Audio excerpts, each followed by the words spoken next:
नमस्कार, मैं हूं डॉक्टर मधुप्रीता और आज के इस वीडियो में हम आपसे बात करने जा रहे हैं ब्लीडिंग आफ्टर आईवीएफ ट्रीटमेंट। यानी आप जब एम्ब्रियो ट्रांसफ़र कराते हैं, अपना आईवीएफ ट्रीटमेंट कराते हैं, उसके बाद अगर आपको हल्का सा ब्लीडिंग हो रहा है या अगर आपको ब्लीडिंग फेस हो रहा है तो आपको क्या करना चाहिए। आईवीएफ ट्रीटमेंट में हम एम्ब्रियो बनाकर डालते हैं और जब हम एम्ब्रियो बनाकर ट्रांसफ़र करते हैं उसके बाद कभी कभी पेशेंट्स को ब्लीडिंग होती है और ये ब्लीडिंग काफ़ी हद तक कॉमन भी होती है। जब आपको ब्लीडिंग दिखे आईवीएफ ट्रीटमेंट के बाद तो एकदम से पैनिक नहीं होना है, क्योंकि ये बिल्कुल नहीं दर्शाता कि आपका ट्रीटमेंट फेल हो गया है, या अगर थोड़ी सी ब्लीडिंग दिखी तो ऐसा बिल्कुल भी नहीं है कि आपका गर्भपात हो गया या आपका ट्रीटमेंट फेल हो गया और आपको आगे प्रेगनेंसी नहीं रुक सकती। अगर आप जब एम्ब्रियो ट्रांसफ़र कराते हैं उसके करीबन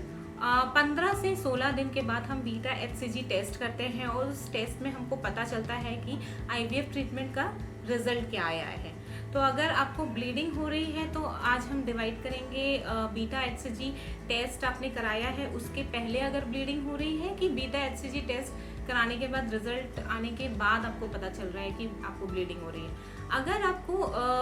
स्टार्टिंग में ब्लीडिंग होती है, यानी आपका 14-15 दिन के पहले ही ट्रीटमेंट कराने के पहले ही अगर आपको ब्लीडिंग हो रही है, तो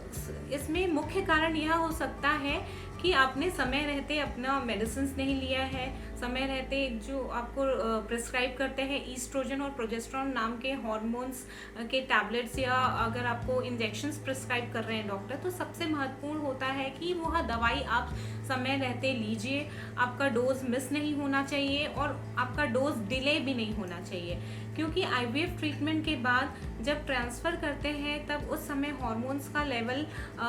थोड़ा नॉर्मल कंडीशन से ज़्यादा रहता है और उस प्रेगनेंसी को सपोर्ट चाहिए, और प्रेगनेंसी को सपोर्ट करने के लिए प्रोजेस्टेरोन नाम का इंजेक्शन या हम टैबलेट्स प्रिस्क्राइब करते हैं, जिसे समय में लेना बहुत ही महत्वपूर्ण है। अगर आप समय में अपने टैबलेट नहीं लेते हैं तो हो सकता है डेवलपिंग जो एम्ब्रियो है या इम्प्लांटिंग एम्ब्रियो है उसके लिए ये घातक हो सकता है। तो अगर आपने समय पे अपना टैबलेट लिया है फिर भी अगर आपको ब्लीडिंग हो रही है तो ऐसे में हम अपने पेशेंट्स को कुछ प्रोजेस्टेरोन्स के टैबलेट देते हैं और डुफास्टोन नाम का टैबलेट देते हैं, जिसको एक साथ 4 टैबलेट लेनी होती है। और अगर आपको ब्लीडिंग दिखा है और आपने टैबलेट लिया है तो अधिकतर केसेस में ब्लीडिंग बंद भी हो जाती है।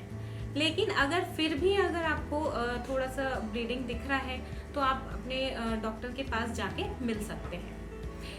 इसके बाद हम सेकेंड स्टेज की बात करें कि आपका बीटा एचसीजी टेस्ट हो चुका है और आपका बीटा एचसीजी टेस्ट अगर पॉजिटिव आ गया है और फिर उसके बाद अगर आपको ब्लीडिंग हो रही है। अगर सेकेंड स्टेप में आपको ब्लीडिंग हो रही है तो फिर उसका कारण ये फिर अगेन ये हो सकता है कि आपने अपना डोज है कहीं वो मिस तो नहीं किया है, क्योंकि प्रोजेस्टेरोन का सपोर्ट हमें चाहिए होता है और उसको टाइमली लेना, चाहे दुनिया इधर की उधर हो जाए, हमको टाइमली लेना ज़रूरी है।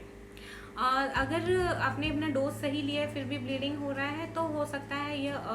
अबॉर्शन के स्टार्टिंग के कुछ सिम्टम हो, और इस केस में तुरंत ही आपको डॉक्टर के पास जाके मिलना है, क्योंकि समय रहते अगर आप टाइमली इस कंडीशन को मैनेज अगर कर लेते हैं तो काफ़ी सारे केसेस में अबॉर्शन की जो प्रक्रिया है वो स्टॉप हो जाती है और आपका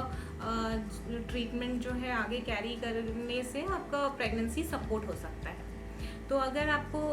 आईवीएफ ट्रीटमेंट के बाद अगर ब्लीडिंग दिखता है तो एकदम से पैनिक मत कीजिए, पहले अश्योर कीजिए कि आपको जो दवाइयाँ दिया गया है, जो मेडिसिन दिया गया है वो आपने टाइमली लिया है। अगर टाइमली आपने लिया है और सही डोज में लिया है तो नेक्स्ट स्टेप में ये रहता है कि आप प्रोजेस्टेरोन जो टैबलेट्स दिया है वो एक साथ 4 टैबलेट आप ले लीजिए। अधिकतर केसेस में ब्लीडिंग रुक जाएगी। अगर फिर भी ब्लीडिंग नहीं रुकती है तो डॉक्टर से आप संपर्क करिए, बहुत ज़्यादा पैनिक होने की ज़रूरत नहीं है। इस कंडीशन को काफ़ी हद तक मैनेज भी किया जाता है। Thank you.